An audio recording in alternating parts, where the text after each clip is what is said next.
Hello guys, Radhe Radhe, जय श्री कृष्णा। तो guys, कल शिवरात्रि है, सभी को मालूम है।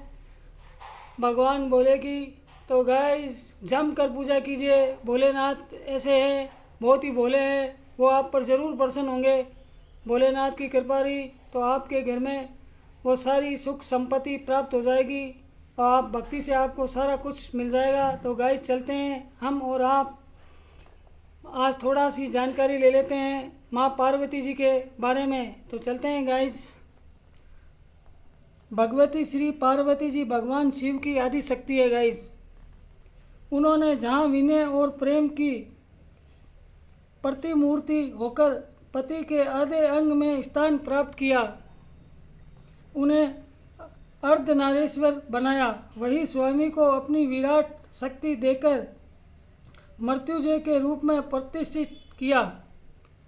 भगवती श्री पार्वती अपने दोनों पुत्रों को सेनानी और गणेशाध्यक्ष बनाया तथा स्वयं भी लोक कल्याण के लिए शस्त्र उठाकर चंड मुंड विनाशिनी चामुंडा बनी माँ पार्वती गाइस।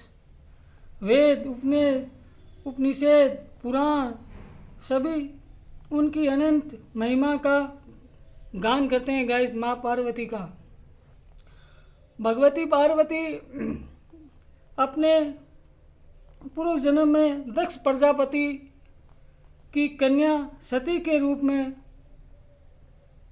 अवतीर्ण हुई। उस समय भी उन्होंने भगवान शंकर की प्रतिमा प्रियतमा होने का सौभाग्य प्राप्त हुआ।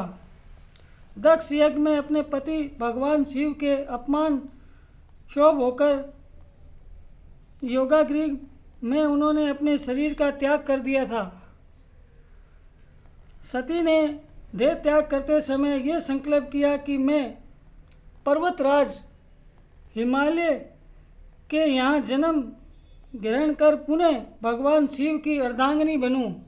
माँ पार्वती ने कहा था। भला जगदम्बा का संकल्प कभी अनर्थ हो सकता है। वह समय होने के कारण वह समय पाकर हिमालय पत्नी मैना के गर्भ में प्रविष्ट हुई और यथा समय उनका प्रगट्य हुआ।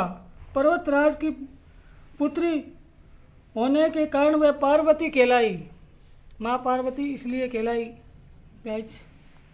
जब वह कुछ सियाणी हुई तो उन्हें के माता पिता उनके अनुरूप वर के लिए चिंतित रहने लगे। एक दिन अकस्मात देव ऋषि नारद हिमवान के घर पधारे। पर्वतराज ने उनका बड़ा आदर सत्कार किया। उन्होंने अपनी लाडली पुत्री पार्वती को भी बुलाकर मुनि के चरणों में प्रणाम करवाया तथा उनसे अपने पुत्री के भविष्य के विषय में कुछ बताने की प्रार्थना की।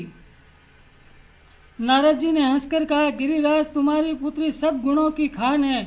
आगे चलकर ये उमा, अंबिका और भवानी आदि नामों से प्रसिद्ध होगी।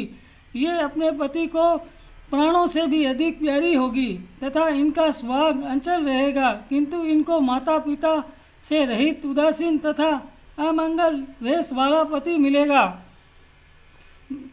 मैंने वर के जितने दोष बताए हैं मेरे अनुमान से वह सभी शिवजी में हैं। यदि तुम्हारी कन्या भगवान शिव की तपस्या करे और वह प्रसन्न होकर इससे विवाह के लिए तैयार हो जाए तो इनका सभी तरह से कल्याण होगा।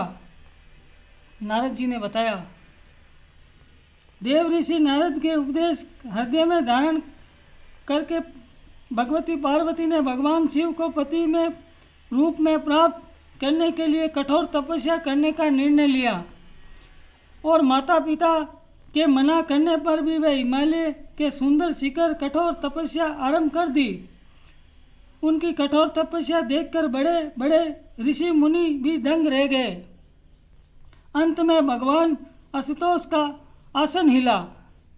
उन्होंने पहले पार्वती को परीक्षा के लिए सप्त ऋषियों को भेजा और पीछे वटुक वेश में स्वयं आए। पार्वती की अविचल निष्ठा को देखकर शिवजी अपने अधिक देर तक न छिपा सके और वे असली रूप में उनके सामने प्रकट हो गए।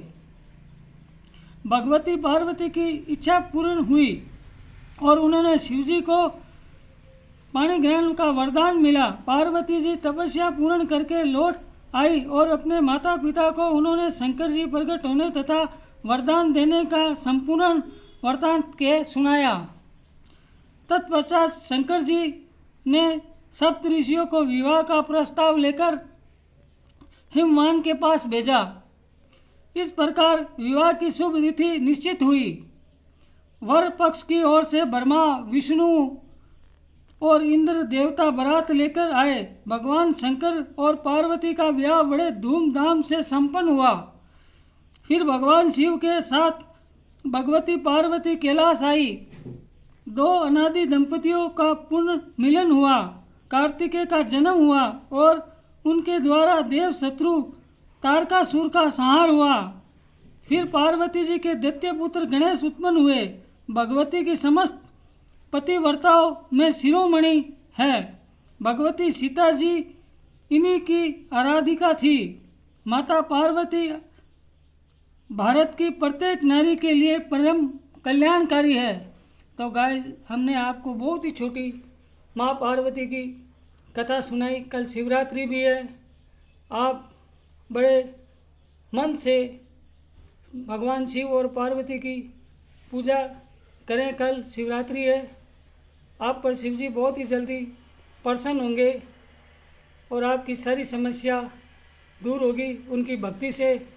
तो गाइस, वो बहुत बोले हैं। तो गाइस, आज के लिए इतना ही। हमारा वीडियो देखकर ज़रूर लाइक करें, शेयर करें, कमेंट करें, ताकि हम आगे का वीडियो भी बना सकें आपके लिए। तो गाइस, आज के लिए इतना ही।